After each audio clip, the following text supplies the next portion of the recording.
Buenos días, gracias por acudir a la presentación de este proyecto literario, Un paseo por los rincones de Luis Mateo.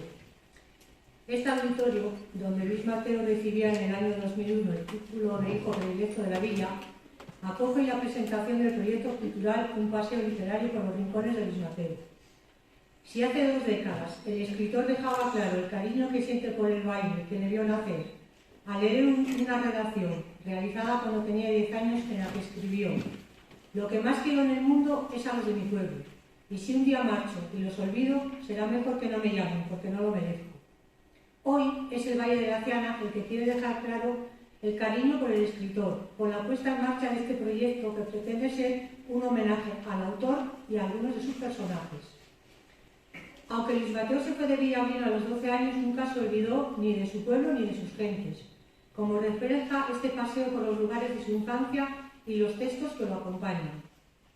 Como presidenta de la Asociación Cultural Amigos de Sierra Pambley, quiero dar las gracias a todos los que de una manera u otra han colaborado para que este paseo literario sea una realidad.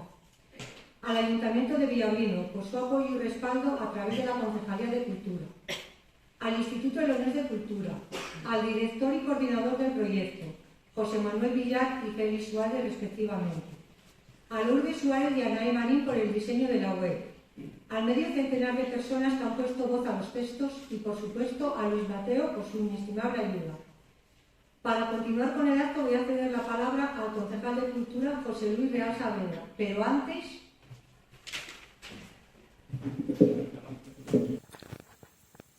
Queridos amigos, como no puedo estar con vosotros, os mando este mensaje ahora que vais a inaugurar mi itinerario.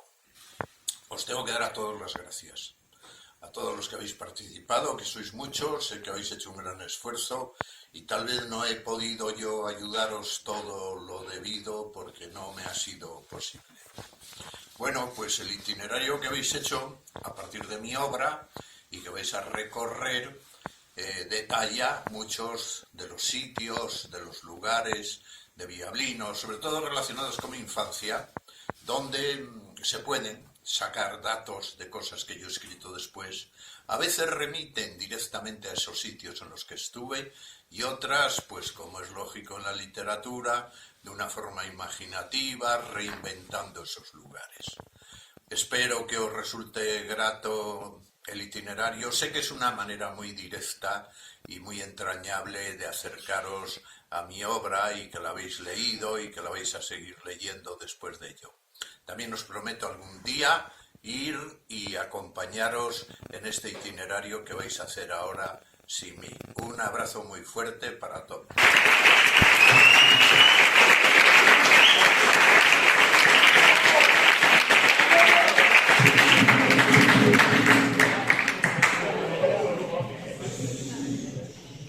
Buenos días.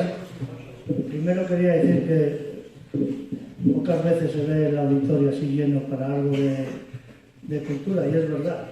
Cualquiera que lo vea cuando se hace alguna presentación de algún libro, y con esto quería llamar sobre todo a la juventud que estáis hoy aquí, que acudáis a las presentaciones de libro, a todos los actos culturales, porque no solo, y está mal que lo diga yo ahora, pero no solo va a haber deporte, tenéis que también fijaros en la cultura y tirar con ello para adelante.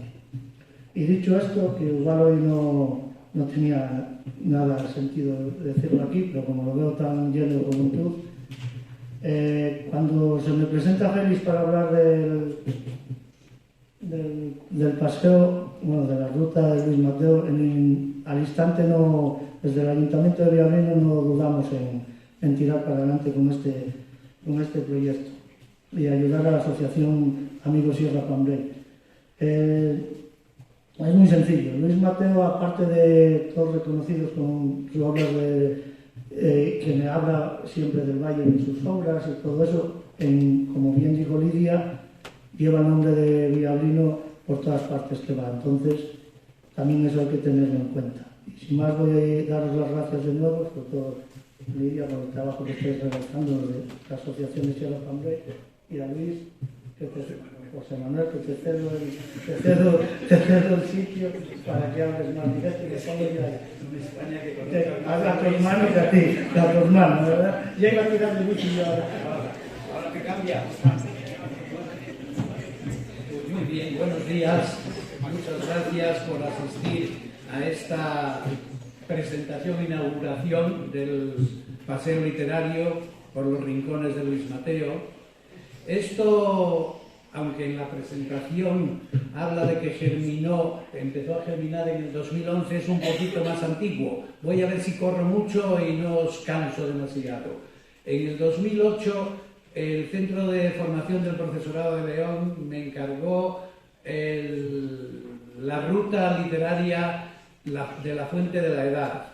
Más o menos intentamos hacer algo que se pareciera a lo que Luis Mateo cuenta en ese libro, y para ello tuve la inestimabilísima ayuda de Julio Álvarez Rubio personalmente y a través de sus libros en que describe paisajes que casaban perfectamente, paisajes y personajes que casaban perfectamente con los de la novela de Luis Mateo.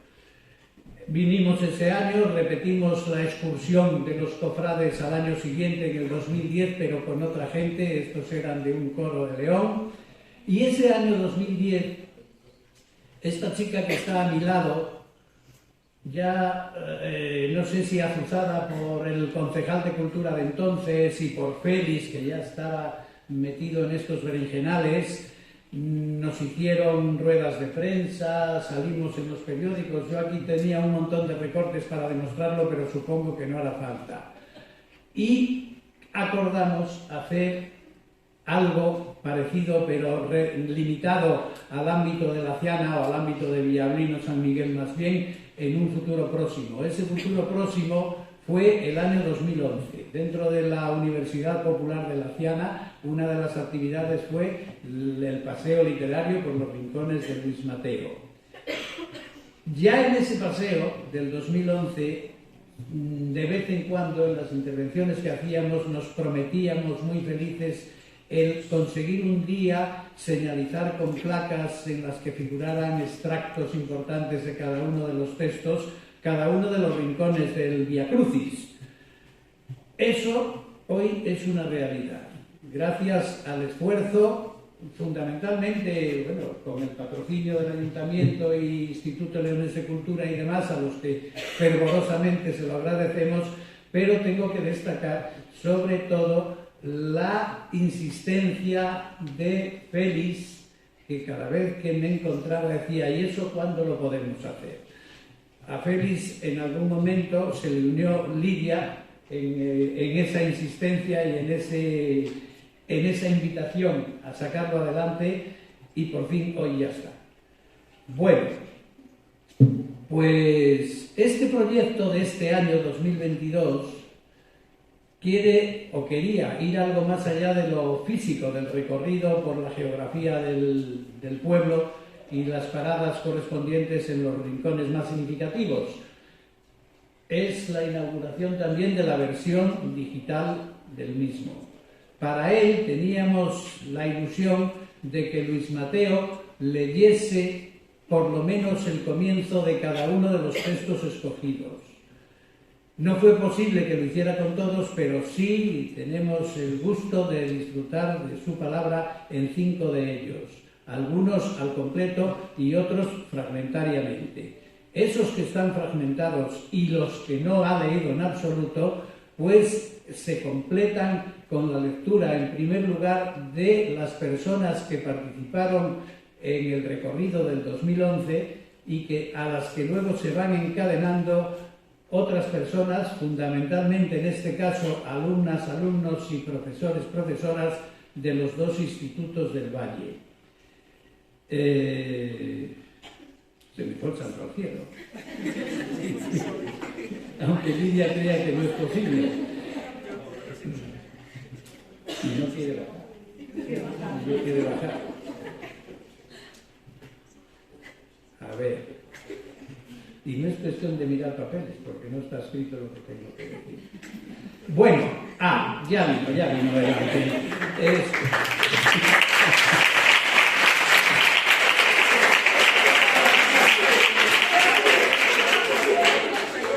Dicen que en estas cosas puede que tenga mucho que ver la juventud de la que uno disfruta.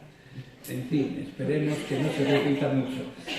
¿Qué queríamos demostrar, o al menos mostrar, con este encadenamiento de lecturas y demás?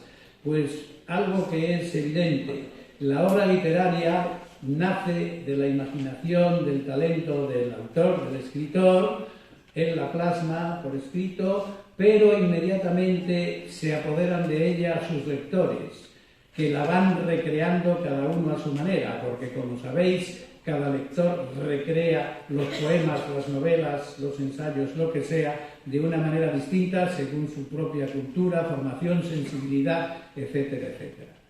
Entonces, pues, con esas lecturas que fuisteis haciendo, conseguimos unas cadenas de voces diferentes, no son grabaciones de estudio, no son locutores de radio ni locutoras quienes hacen esas lecturas, sino chicos, chicas, personas mayores de muy diversa índole y su distinta manera de leer, su entonación, su voz más o menos hermosa, pues ahí queda grabada, porque la obra es de todos, no solo de los electos que nos hablan por la radio o la televisión.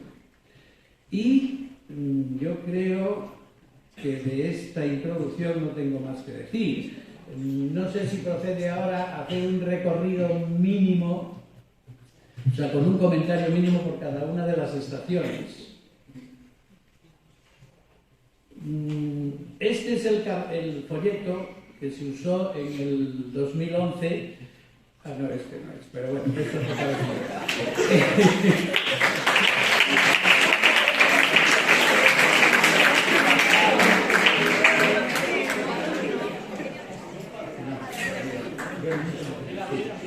A ver, en el folleto que tenía que ser, aparece en el frontispicio una frase que es la que tenéis en pantalla, donde dice: cada vez que vuelvo a...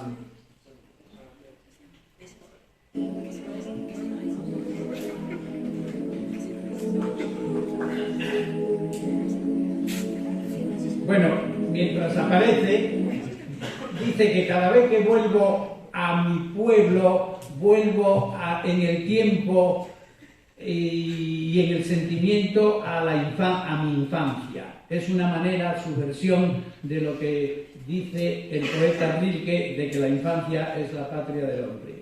Con ese frontispicio creo que se inaugura sí, ahí lo dice mucho mejor que yo, ¿verdad?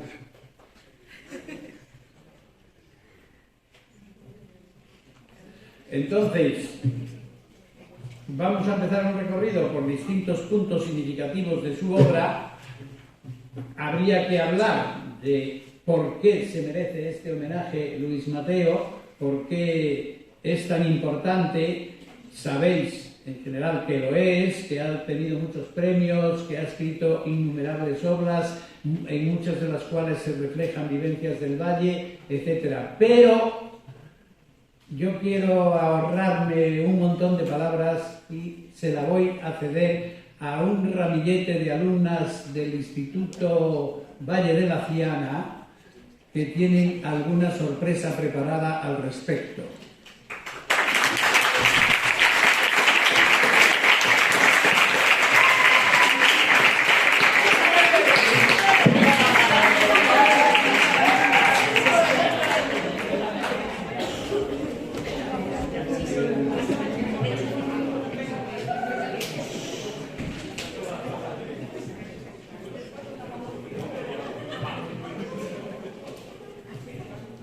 Buenos días a todos. Nosotros somos un grupo de alumnas de primero de bachillerato de IES Valle de la Ciana que hemos querido realizar un pequeño homenaje a uno de los escritores más importantes de la zona, Luis Mateo Díez.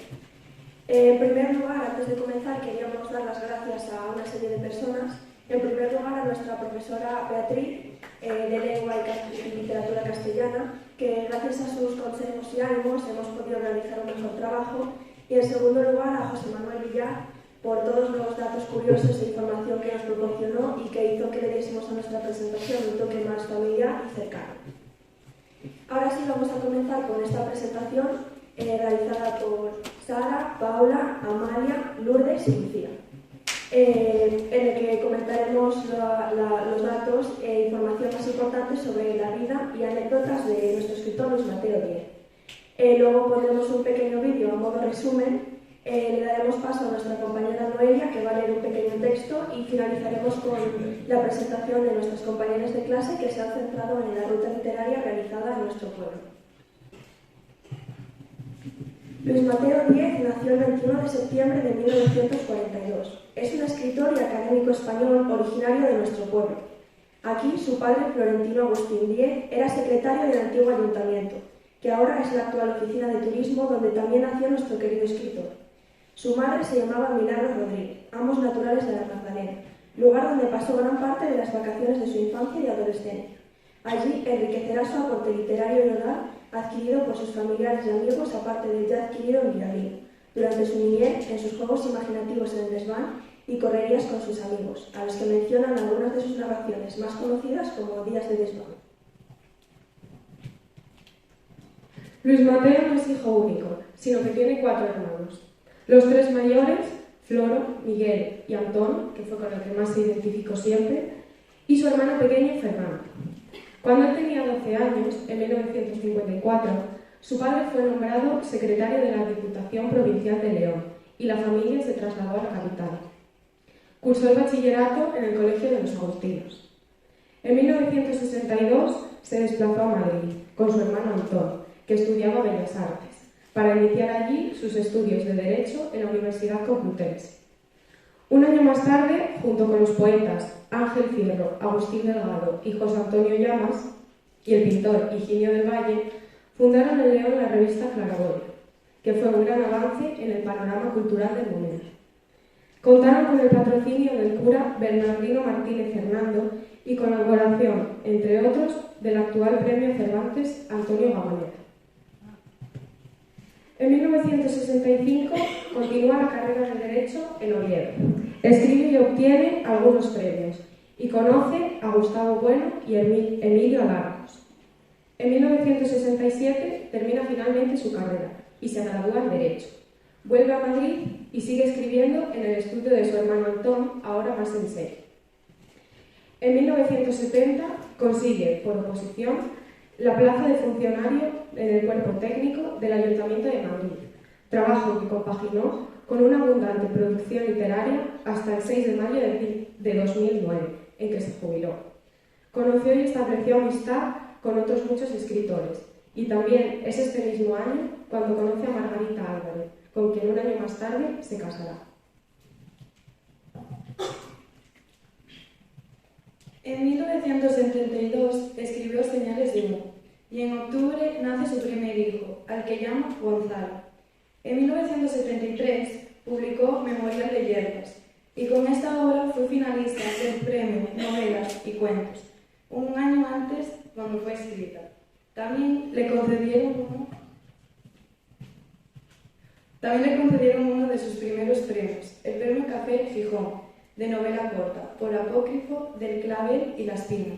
Su segundo hijo, Jaime, nace en junio de 1974. Parnasillo provincial de poetas apócrifos, otra de sus obras, fue publicada en 1975. En esta obra se creó un personaje apócrifo llamado Sabino Ordaz. Los siguientes años fueron productivos, ya que recibió varios premios, como el de Ignacio Aldecoa de Cuentos, por su obra Cenizas, y publicó algunas obras como Relato de Babia, en 1981.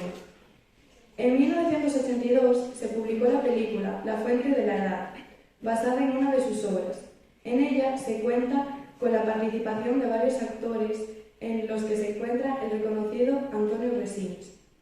Por esta obra, un año después, le conceden el Premio Nacional de la Crítica, en la competencia con La Ciudad de los Prodigios, de Eduardo Mendoza, y El Testimonio de Llafo, obra de Rafael Sánchez Ferrosi.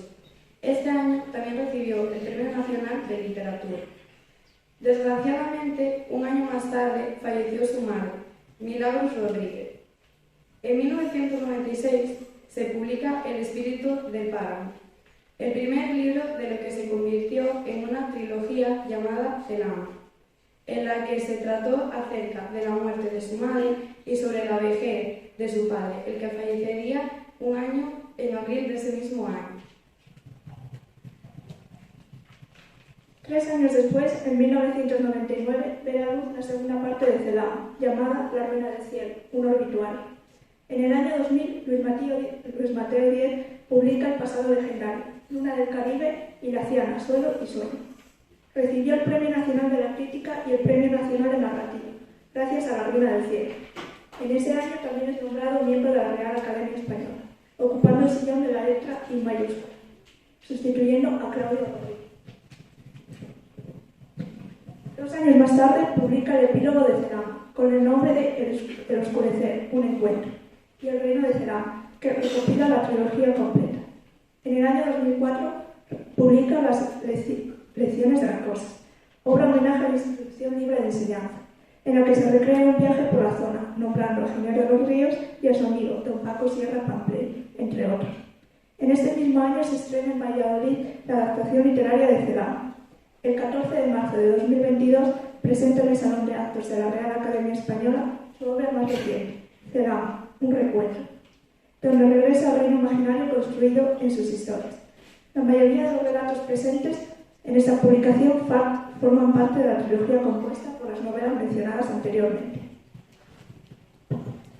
Podemos decir que sus obras, tanto poéticas como narrativas, novela larga, novela corta, cuentos y microrelatos, cuentan con diversos escenarios como pueden ser localidades ambientadas en León y más particularmente en su localidad natal, La Ciana. En otros escenarios cerrados, como menos reconocidos localmente, pueden ser bares, tiendas. Luis prefiere ambientar sus obras en los escenarios abiertos de las calles lacianiegas. Sus temas favoritos son la infancia de la posguerra o la inmensa en un mundo de adultos protagonizado por el remordimiento. La sensación de culpa, el silencio. En muchas de ellas busca la huida casi imposible de sí mismo, de lo vulgar, de la monotonía o de la opresión de la ciudad provinciana. Para que el panorama no fuese tan sombrío, el escritor junta el humor y el drama en muchas de sus obras. El lenguaje empleado consta de un vocabulario muy amplio, repleto de palabras poco utilizadas e incluso algunas inventadas por él.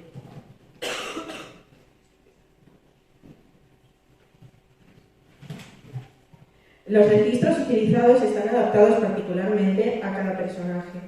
Sus obras han ido evolucionando desde un estilo más clásico en las primeras obras hasta uno más sombrío en las últimas.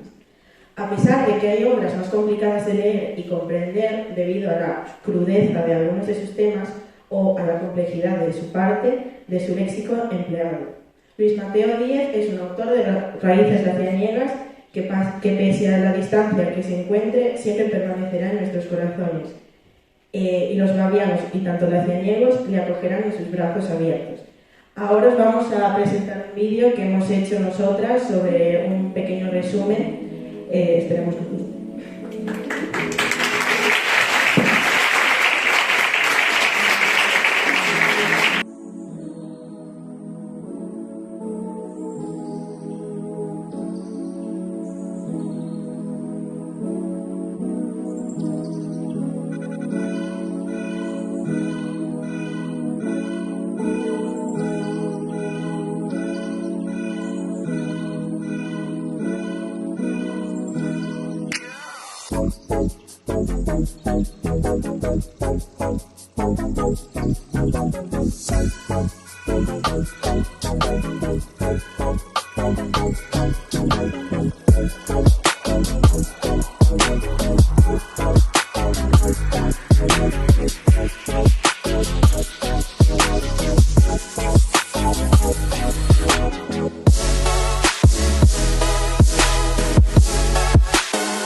Bueno,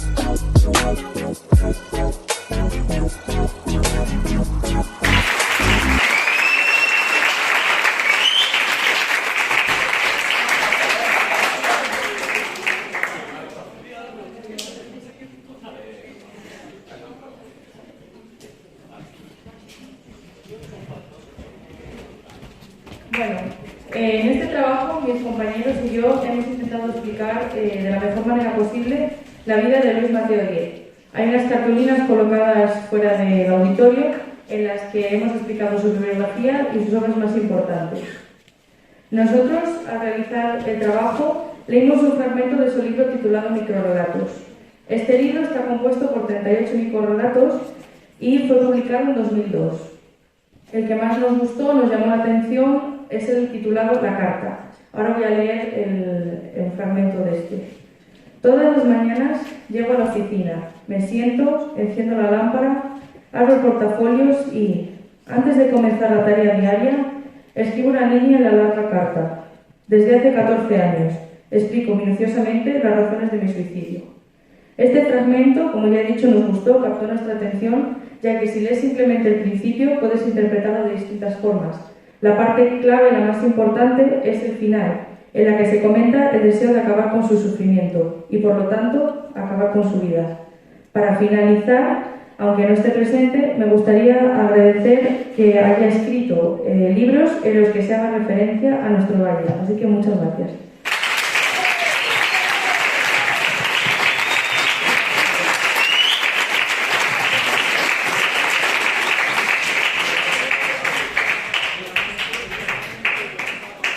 Lo primero, buenos días a todos. Somos María, Claudia y Lucía, alumnas de primer bachillerato de IES Valle de Laciana, que hemos realizado un vídeo sobre el paseo literario que hoy inauguraremos en honor al ilustrado autor Luis Mateo Díez. Antes de comenzar, queremos dar las gracias a Bea por brindarnos esta oportunidad, al equipo encargado de diseñar el paseo, por su gran esfuerzo y dedicación que le han puesto al proyecto.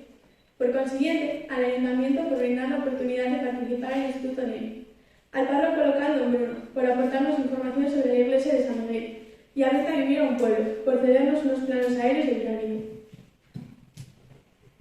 La ruta consta de 13 paradas.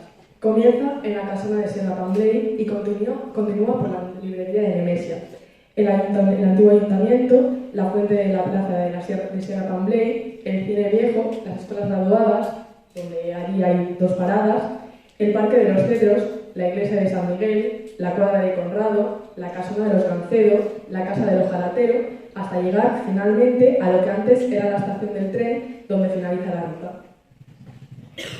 Ha sido un placer aportar nuestro pequeño granito de arena al proyecto. Con esto damos comienzo al vídeo que con mucho cariño hemos realizado y esperamos que lo disfruten tanto como nosotras llevándolo a cabo.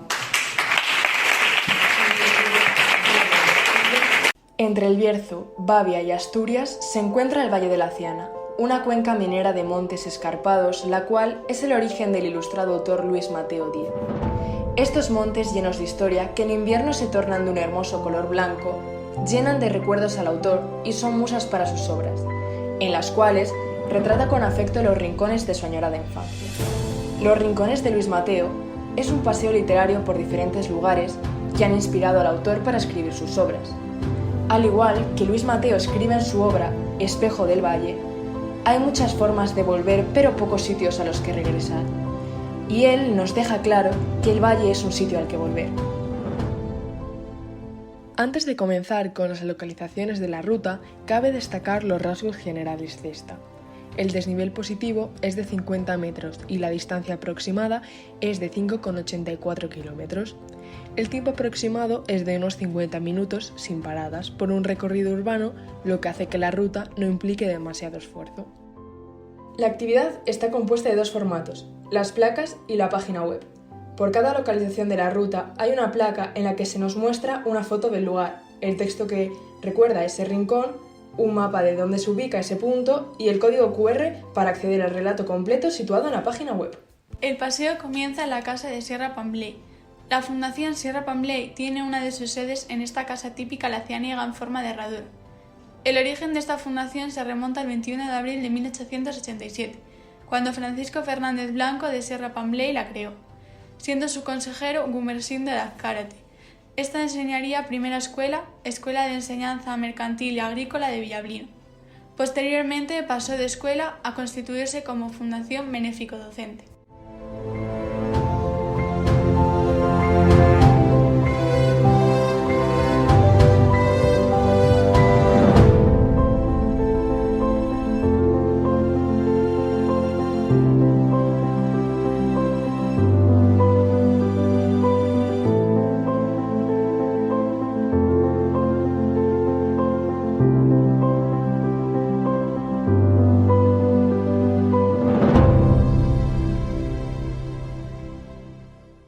El paseo sigue por la librería de Nemesia, lugar en el cual, poco a poco, se puede ver el paso del tiempo que ha ido desgastando lentamente su piedra.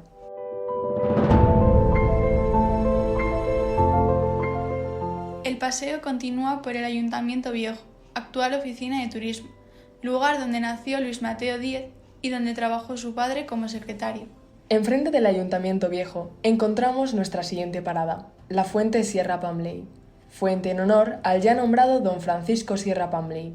Fue inaugurada el año 1935, siendo la fuente actual una réplica, ya que la vieja fue retirada en los años 50.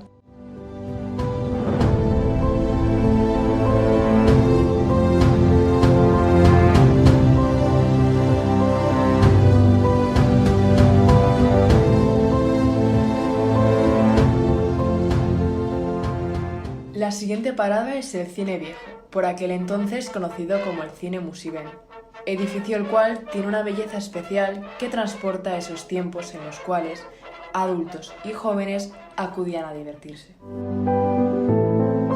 El paseo continúa por las escuelas graduadas, edificadas en 1935. Actualmente se puede observar el paso del tiempo en la vieja edificación, pero conservando su encanto natural.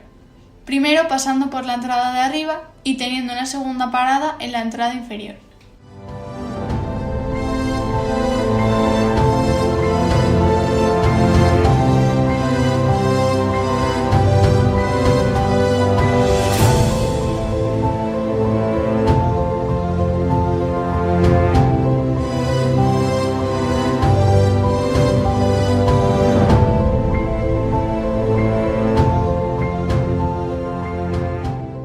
El recorrido continúa por el bello Parque de los Cedros, inaugurado el 22 de mayo de 1993, en San Miguel de la Ciana.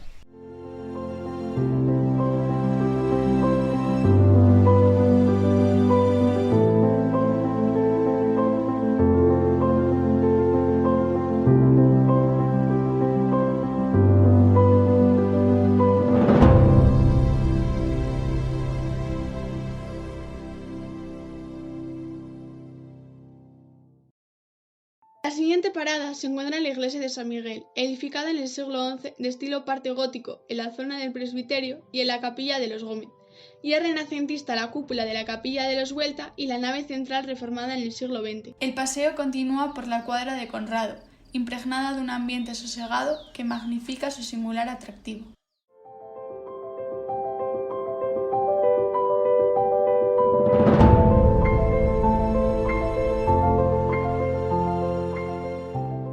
La siguiente parada la encontramos en la Casona de los Gancedo, construcción solariega que representa a la perfección las construcciones de la época.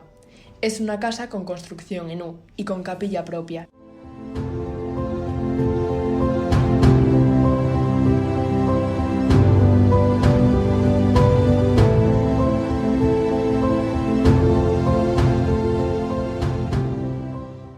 El paseo continúa por la Casa del Ojalatero, lugar de residencia y de trabajo del ojalatero.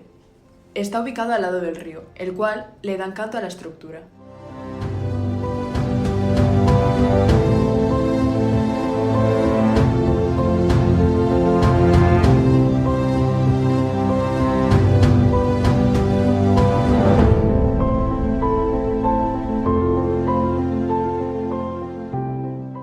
El último rincón que vamos a recorrer es la estación, cuyas infraestructuras en desuso nos recuerdan nuestro pasado minero. En 1906, el ingeniero José Revilla Aya propuso la construcción de un ferrocarril de 70 kilómetros desde Ponferrada, para dar salida a la extraordinaria riqueza carbonera del Valle de Laciana. Aquí concluye el paseo literario en honor a Luis Mateo Díez, hijo predilecto del Valle, que enorgullece a todos los lacianiegos.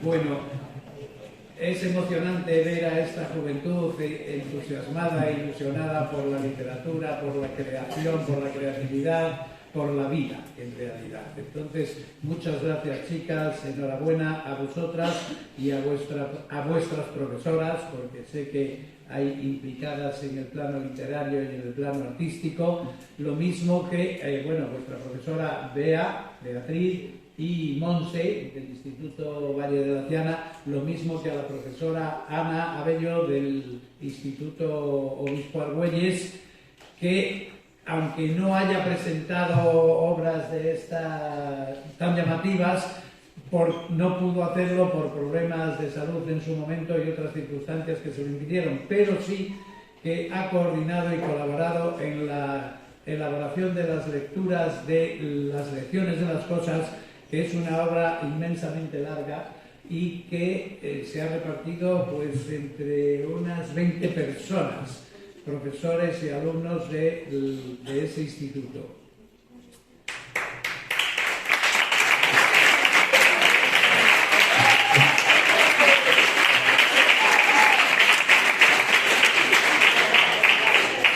Supongo que ese aplauso es para ellas.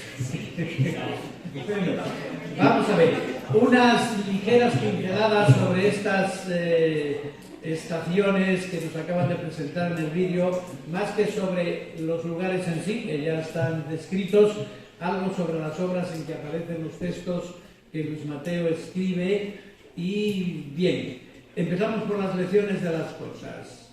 Apareció en el año 2000 por primera vez en este libro, Laciana, Suelo y Sueño, que es un hermosísimo libro en el que también está en el relato, aunque luego lo diremos, de Viento Minero y lo de Cielo de la Distancia, que son los dos penúltimos que vamos a recorrer hoy.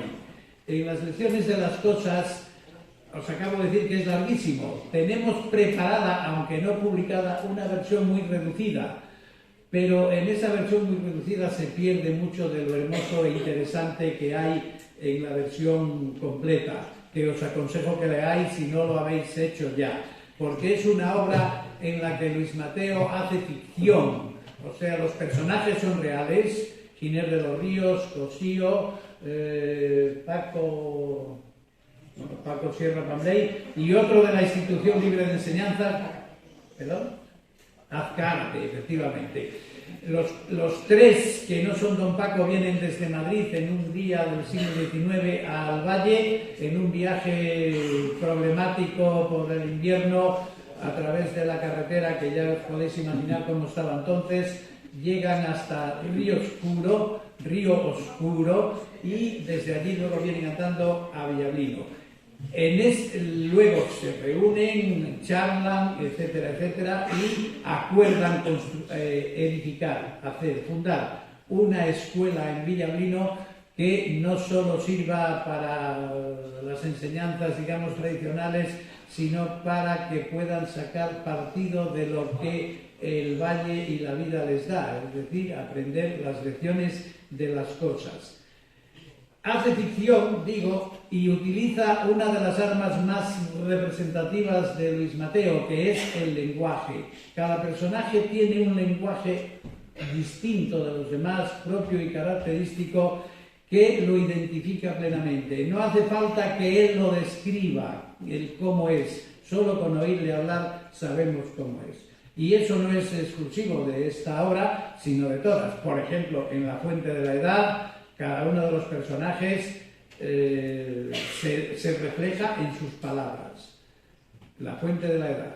Otra que si no habéis leído os aconsejo leer porque es una novela desternillante, fantástica, pero a la vez también muy crítica y reflejo de una situación de la España, del mundo del momento de los años 50, con una serie de personajes, unos los institucionalizados, los establecidos, perdón, y otros los problemáticos, los un tanto marginales, unos que están a gusto con su situación, digamos, de acomodaticia, y otros que tratan de buscar la libertad y ensayar nuevas vías y buscar, en definitiva, la fuente de la edad. Es un peregrinaje por un montón de sitios identificables como Maña, Bavia, Laciana, y en ella, otra característica de Luis Mateo es que hay, aparte del hilo conductor que es el peregrinar de los cofrades, como él les llama, hay infinitos cuentos e historias que van surgiendo, a cada cual más disparatada e hilarante.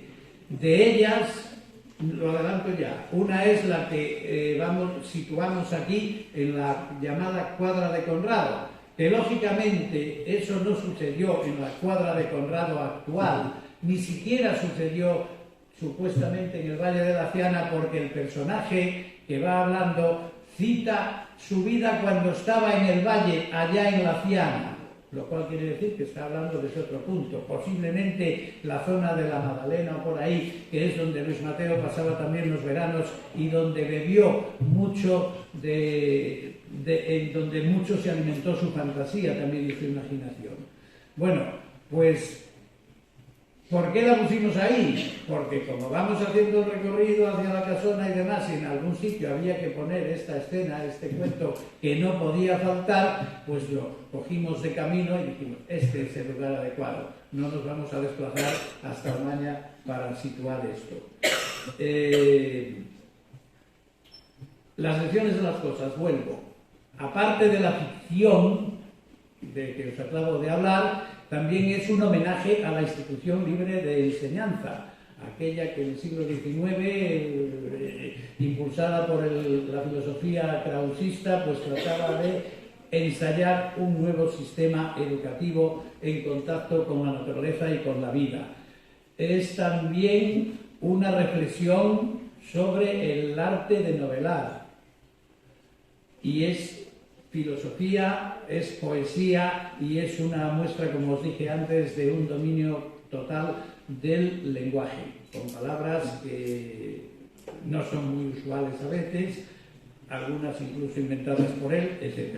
Bueno, dejamos esto de las lecciones, vamos a Lunas del Caribe. Lunas del Caribe es aparece también en... no aparece aquí. Lunas del Caribe se publica por separado en el año 2000 en Anaya, en Madrid. Es un homenaje a un chico de sus amigos del desván, Pepín Vaquero, que fue asesinado por una patrullera, por una lancha americana en el año 64, me parece que fue, cuando él se hizo marino, iban a llevar provisiones y juguetes a Cuba y los ametrallaron, y él tuvo la mala pata de morir allí. Luis le hace un homenaje poético, sentido, hermosísimo. Y de eso yo no voy a decir más porque voy a leeros el texto que a propósito del tema escribió y mandó para el recorrido del 2011 el hermano del fallecido Julio Vaquero Iglesias. Por cierto, tenemos la suerte de que las lecturas de este texto están todas hechas por hermanas y hermano de Pepín Vaquero. Antes de leer a Pepín, vamos a lo otro que hay en la plaza, porque lo que va a decir Julio vale para todo. El refugio está en el antiguo ayuntamiento. Allí se refugiaba, el refugio era el desván, la guardilla, un trastero donde los niños primero iban castigados por sus padres y luego se dieron cuenta de que era un sitio bastante adecuado para imaginarse aventuras y pasárselo más o menos bien en aquellos tiempos. Allí, entre las muchas cosas que imaginan, se crea a un muerto un muerto que podría ser la materialización de esas historias que en los filandones y calechos se contaban de siempre aparecidos, almas en pena, lobos, cosas que posiblemente la juventud de hoy ya no os cuente en ningún sitio. Pues podría ser Ciro la materialización de alguno de esos personajes. O también, según otros autores, dicen que puede ser la conciencia, la mala conciencia de la gente. Estamos en los años 50, muy iniciales, muy cercanos a la posguerra, pues eso, la mala conciencia de muertos que has provocado o de muertos, que entonces ya no sería mala, que has tenido en tu propia familia. Y la fuente,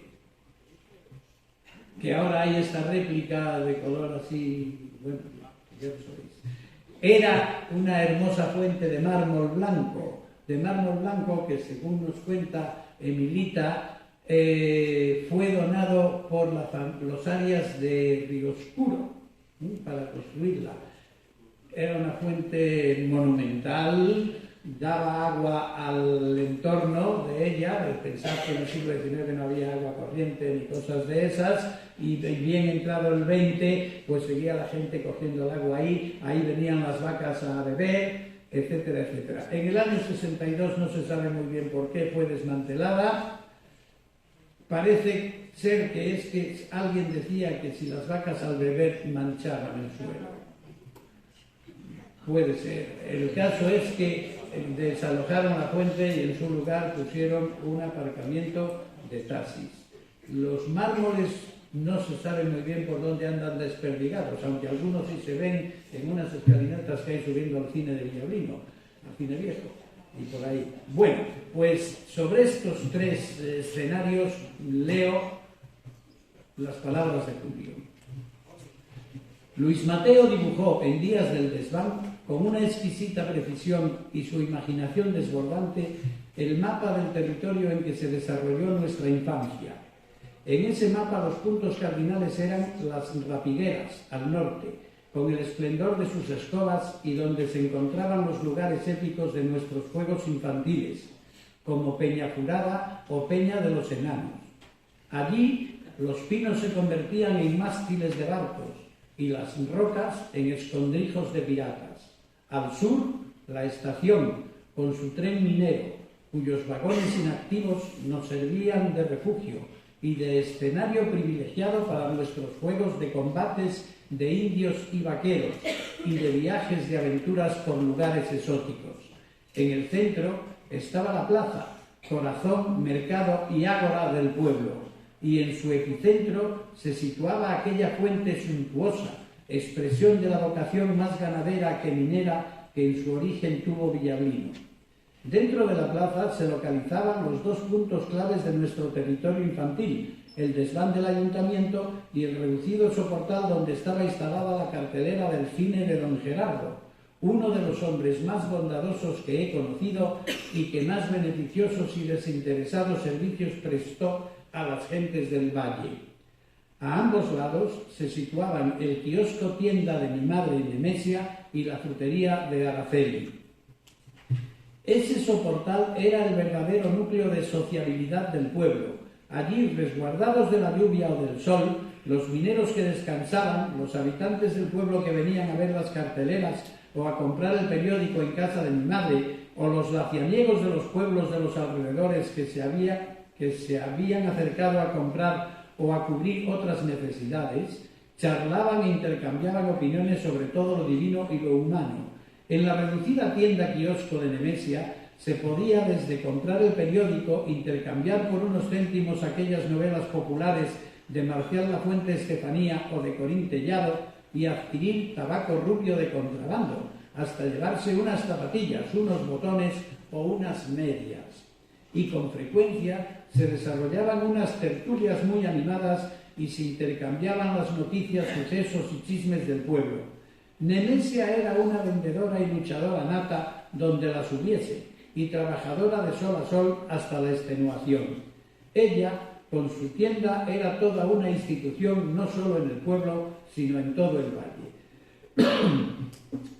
Ese fue a grandes rasgos el territorio de los juegos de infancia de nuestra pandilla, Antón, Tobarín, Abilio, Joaquinito, Luis Manuel, Felipe, Luis Robla, Román, Fernando, yo mismo. Sus dos líderes natos fueron sin duda Luis Mateo y mi hermano Pepín Vaquero. Mientras Luis, dotado de una fecunda y desbordada imaginación, era el inventor del contenido de muchos de aquellos juegos, Pepín, lector contumaz y lúcido de todas las novelas, tebeos, periódicos y libros que pasaban por los anaqueles de la tienda de nuestra madre, los enriquecía y los sabía poner en el contexto cultural apropiado. Lo cierto es que ambos, Luis y Pepín, han tenido un destino marcado por aquellos juegos y experiencias infantiles. La imaginación creadora, que junto con el don de la palabra precisa y la frase cincelada caracterizan toda la obra literaria de Luis Mateo y le han convertido en uno de los mejores escritores españoles, tuvo, sin duda, su germen en aquellos juegos y estos escenarios. Él mismo siempre ha mantenido que la imaginación no es otra cosa que la memoria fermentada. Desde luego, Luis no podía ser sino novelista.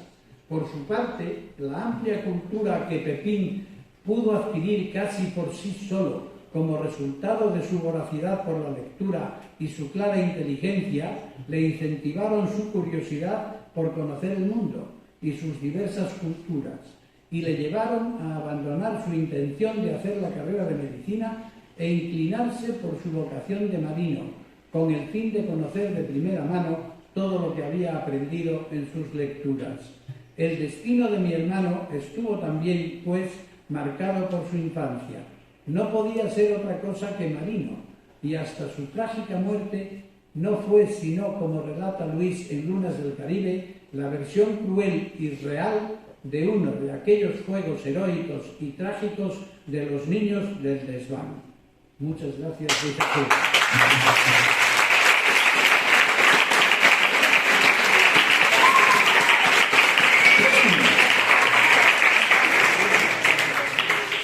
Bueno, el paso siguiente sería Colillas. Colillas habla del cine viejo. El cine viejo, sabéis, es el que está ahí, que iba a caerse en el año 57 y ahí sigue perenne. Bueno, de Días del Desván ya os hablé. Entonces, este es uno de los cuentos, episodios o recreaciones de Luis Mateo. El edificio, según Gelines y Mari Carmen y Melchora, hijas y sobrina de don Gerardo, empezó siendo un cuartel. En la posguerra decían ellas un cuartel de moros, y les chocaba que cuando ellas pasaban por las escuelas graduadas les daban dulces y galletas y eso, y no tenían miedo, me comentaban ellas curiosamente. Después, en el 44, se remodeló y se reinauguró como un teatro municipal, y en esas estuvo durante una serie de años. Aparte de teatro, pues se proyectaban películas. El cine era la única fábrica de sueños para la generación de la posguerra, tanto los mayores, nuestros padres y abuelos de entonces, y los que éramos niños en aquellos tiempos. No había móviles, no había internet, no había nada de nada, ni tocadiscos.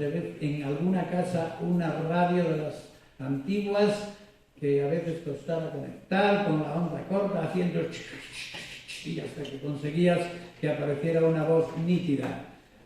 El cine, sin embargo, es el que nos evadía, nos traía otros mundos y nos hacía soñar. Fue edificado, bueno, ya dije cómo, en el 57 lo declara el ayuntamiento en ruinas, no se sabe muy bien por qué, y no vamos a entrar ahora en eso, y inmediatamente los que lo estaban llevando, que era un hermano de don Gerardo, don Paco, lo llevaban como concesión. Se olvidan de eso y se ponen a construir otro cine, que es el que luego se llamó Muxibén, y que ocupaba el terreno que hoy ocupa el bloque de viviendas donde está ubicado el cine. Ese cine que ahora es pequeñito, pero que gracias a Dios o a quien sea aún perdura. Ese cine en el 87 lo vendieron a Andrés, que era el empresario que lo estuvo explotando durante años, y luego lo derribaron y hicieron lo que acabo de decir, un bloque de viviendas, y mantuvieron el cine en pequeño. Después del cine vienen Las voces y La mano de tiza. Son dos homenajes a los maestros. Las voces se refiere fundamentalmente a la oralidad, a la influencia que en la imaginación de Luis Mateo y en su arte literario tuvo lo que oía por las noches en los pilandones, en las distintas casas en las que participaba, y lo que oía en la escuela de boca del maestro, que le iba leyendo pues El Quijote, Corazón, una serie de novelas diferentes. Con las dos voces, la normal, diríamos, de la conversación y la literaria de las lecturas, él va alimentando su espíritu, va alimentando su arte, y acabó en lo que veis que acabó. La mano de tiza es otro homenaje al maestro, pero no en este caso al que habla, sino al artista plástico. Es un emotivo homenaje a su profesor, don Sergio, que se va y les deja encerado con el valle dibujado. Es un final muy emotivo que os invito a que escuchéis en los distintos, en el correspondiente pasaje del vídeo. Los cementerios, ya que íbamos por las graduadas, pues nos metemos por la calle Real, que desgraciadamente, y no se sabe muy bien por qué, se cortó en su momento obligando a la gente a bajar y subir por escaleras, hacia el cementerio viejo, que es el Parque de los Cedros actual. Ahí era el cementerio de San Miguel, y este es el mejor sitio, creímos, más adecuado para situar a Ciro, que cuenta una historia fantasmagórica de muertos y de relaciones poco amistosas entre ellos. Ahora es un parque, como sabéis, no sé si fue en los años 40 o un poco más tarde, cuando dejó de utilizarse como cementerio, se trasladaron todos los restos al cementerio de Las Rozas y posteriormente se convirtió en parque, que tiene ese nombre de Parque de los Cedros, centenarios o más. Las bodas es una historia que de alguna manera nos refleja lo que sufren los niños cuando los llevan a la fuerza a saraos de los mayores en los que no tienen nada que ver y que nada los atrae. Y lo pusimos aquí porque en un momento dado, que es el fragmento que aparece en el texto, habla de que la comitiva discurría por las calles de San Miguel camino de la iglesia. De la iglesia de San Miguel prácticamente Luis Mateo no dice nada más en ningún sitio, pero bueno, aprovechando que el Pisuerga pasa, pues lo colocamos ahí. La iglesia ya la han descrito las chicas del vídeo. Aparte de ser del siglo XII-XI inicialmente, se fue completando a través de los siglos, hasta el XVII fundamentalmente, y además de su estructura externa, es interesantísima por el contenido artístico, ese calvario de transición románico-gótico, tumbas de personajes famosos del valle, la virgencita aquella que hay allí, etc. Bueno, Jardín, por cierto, en este libro que está, como veis, sin editar, es una edición que hace Miguel Díez Rodríguez, que es el hermano pequeño de Luis Mateo, y da pistas para interpretar localizaciones y personajes de la obra de Luis Mateo. Le agradezco mucho que me lo haya mandado y me ha dado pie para enterarme de cosas que ignoraba. Pues aquí veo que esta misma narración, con ligeras variantes, la sitúa Luis Mateo en una iglesia de cerca de la Magdalena. Pero como bueno, digo, pero bueno, ¿es la Magdalena o es de donde quieras? La ficción es ficción, entonces nos la apropiamos. Jardín cerrado. Es lo de la cuadra de Conrado, de la que ya hablé, así que me lo paso. Misterios dolorosos, la casona. La casona de San Miguel, por su aspecto imponente, podríamos decir que es la madre de todas las casonas de la obra de Luis Mateo. Él seguramente es de las primeras que vio y le impresionaría, me lo imagino contemplándola desde la zona de la iglesia de San Miguel o algo así, algún domingo de los que los traían a misa desde Villablino. Los expertos en su obra dicen que no es esta, que en realidad la historia que cuenta aquí se está refiriendo a unos personajes situados en Benllera, un poblado no lejos de la Magdalena, donde efectivamente hay otra casona, donde hubo una dinastía de señores, sobre la última de las cuales escribió una obra el padre de Luis Mateo, don Florentino, pero él dice que vale, que aquella sí, pero que esta también. Y esta se parece más a lo que él escribe en ese texto que lee José Manuel Fernández, porque tiene una estructura muy similar a la que aparece en el texto, y además me decía Fernando, el otro hermano de Luis Mateo, que ¿por qué le pone 8 balcones? Dice, pues bueno, si lo leéis, veréis que habla de unas 2 plantas y 8 balcones, etcétera, etcétera. Dice que seguramente porque, como Alejandro Casona tiene una obra literaria que es La casa de los 7 balcones, pues él quiso hacer otra en que lo superara en uno. Pues muy bien. Esta casona, según el que fue su último dueño, Carlos Gancedo, recientemente fallecido,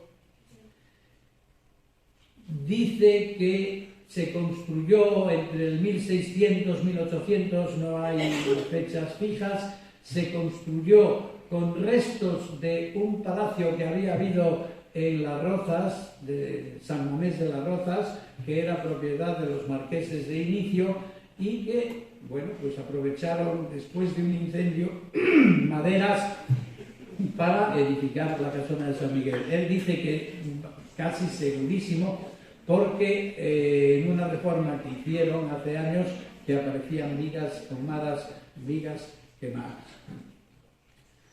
Misterios dolorosos. El personaje que hay aquí es un tal Ovidio el Cojo, que escribe en el siglo XIX desde un asilo la historia de la familia de los Alcidia, que eran una dinastía de señores feudales que sometieron al Valle de la Ciana, lo mismo que otros señores feudales, al de Bavia y Omaña, y el autor hace una venganza poética mostrando su degeneración a través de los siglos y las sucesivas generaciones. Lo mismo que en La Fuente de la Verdad, esta novela es de un barroquismo exultante, con unas palabras preciosas y chispeantes, y os invito a que la leáis si no lo habéis hecho. Lo mismo que otra que está situada posiblemente en el mismo sitio, que se llama Blasón de Muérdago. Solo por los títulos ya casi pican la curiosidad para entrar a ver qué es lo que hay dentro. Cielo de la distancia. Cielo de la distancia es el texto que se lee en lo que fue la casa del ojalatero. Está repartido entre muchos lectores, lectoras, y tenemos la suerte también de que uno de ellos es un bisnieto de ese ojalatero, Manolín, que por aquí está. Cuenta la historia de el ojalatero al que él llama Aurelio en la novela, que estuvo en la guerra de Cuba y que allí estableció contacto con un personaje que luego históricamente fue muy relevante, pero que a la sazón no era más que un periodista de un periódico inglés, y era un tal Winston, que luego fue Churchill, el primer ministro británico durante la Segunda Guerra Mundial. Dicen, y puede que así sea, que después de venir el ojalatero para el valle y dedicarse a la ojalatería y todo eso, que seguía manteniendo contacto con Winston Churchill y que todas las navidades le mandaba Christmas. Pero no hay testimonio de eso, no quedan restos, aunque posiblemente, según uno de sus sobrinos, de sus nietos, él hubiera guardado esas cosas un poco por miedo, lo mismo que fotos de sus compañeros de la guerra y por ahí, que las había metido como en una especie de caja metálica que él había soldado, por eso era ojalatero, y los había dejado dentro, todo para que nadie lo pudiera encontrar, y lo tenía en la pared colgado y delante le ponía un calendario para disimular. Puede que sea verdad o puede que no. El caso es que si eso existió, si algún día se abrió, estaría reducido a cenizas. Ojalá no sea así y que algún día lo podamos encontrar. Y el último escenario es la estación. La estación, como lo de Casa Nemesia, como el Cine Viejo, como otros muchos, son una muestra de la decrepitud, del abandono y en lo que ha parado este valle que en su momento fue esplendoroso. En este relato de Viento Minero, desarrollado, situado inicialmente en la estación, Luis Mateo hace un homenaje a las dos fuentes de riqueza de comienzos del siglo XX, que fueron por un lado la minería y por otro lado el ferrocarril, que trasladaba ese carbón, como ellas, las chicas, dijeron antes, desde aquí a Ponferrada, a las térmicas. Esto también es una especie de venganza poética, porque el personaje, no os voy a revelar nada porque si no luego no lo leéis, y los que lo hayáis leído ya lo sabéis. El personaje, que es el rubio, es el hijo de un minero de los iniciales que tuvo una vida penosa como la tenían los mineros pioneros de aquellos años del 18, del principio del siglo XX. Y lo que consigue es, bueno, no os puedo decir lo que consigue, porque si no, luego ya no lo veréis. Pero bueno, es una venganza contra los cuadros de mando de la empresa que gustaban de abusar y de explotar a los mineros de base. Aparte de Viento Minero, hay otra narración en el Días del Desván, que es las vías, a las que aludía Julio precisamente en ese escrito que os acabo de leer, y en ese cuenta Luis Mateo cómo jugaban, aprovechaban los vagones del ferrocarril y demás. Algún día se subirá también a la web, está ya leído y grabado, pero no ha habido tiempo. Todo esto que os he contado ahora, tal vez no con la brevedad deseada, figurará también como encabezamiento de cada una de las estaciones en su momento. Y nada más. Gracias.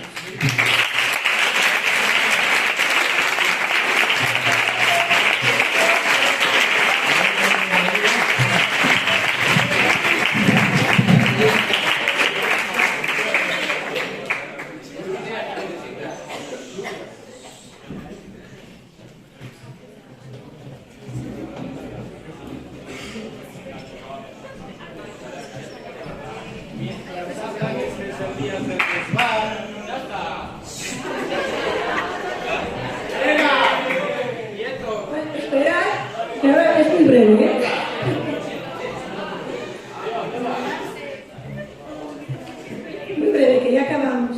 A ver, yo soy Lourdes, centro informático del SIL, ella es Anaí, y somos las encargadas, y muy brevemente vamos a presentar la web, ¿vale? Entonces, lo primero, dar las gracias por poder participar en este proyecto, muchas gracias, y comentaros que dentro del proyecto yo soy la encargada de hacer visible, accesible y funcional todo este trabajo que ha llevado muchas horas. La parte de diseño, o la parte de visible, en la que más se ve es según los parámetros de diseño de Anaí, ¿vale?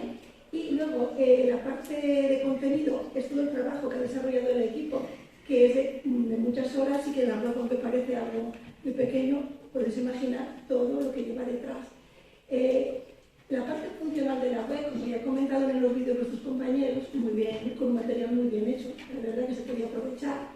Ya veis que la funcionalidad es que en los diferentes rincones que hay a lo largo del pueblo, mediante un código QR, se acceda a la página donde está el fragmento literario que podéis leer o podéis escuchar. Dentro de la web tenéis el mapa que dándole clic sobre él os dice dónde está la ubicación para aquellas personas que no saben dónde está, y tenéis diferentes mapas para descargar, o aquellos que no quieran o no puedan hacer el recorrido directamente desde la web podéis acceder a los diferentes fragmentos literarios o al audio, ¿de acuerdo? Pues por mí nada más, muchas gracias.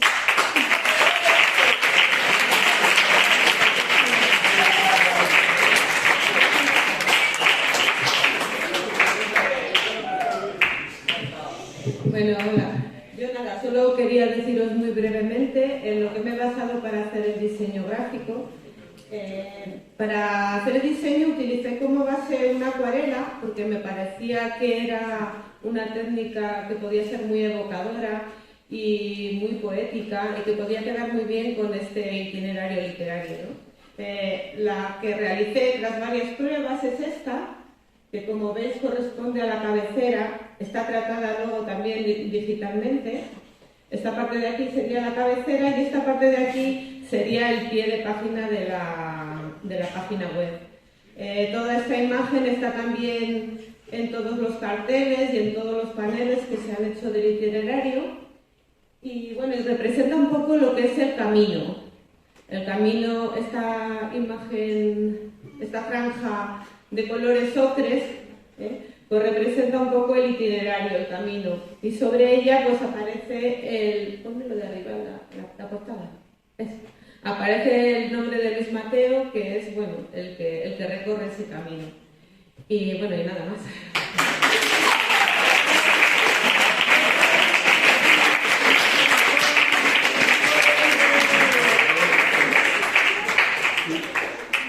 Ahora,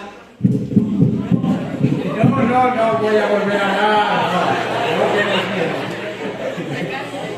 Ahora os invitamos a ir hasta Sierra Pambley para hacer un simulacro de una primera estación en la que nada leeremos, pero descubriremos la placa del primer rincón para que quede oficialmente inaugurado el paseo literario del 2022.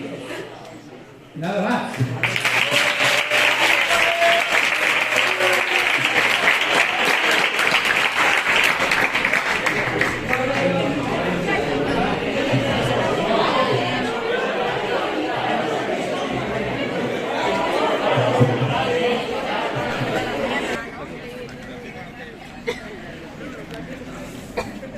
Bueno, pues este es el momento en que se inaugura la versión digital y señalizada con placas del paseo literario por los rincones de Luis Mateo a 17 de junio de 2022. Palabras para la historia.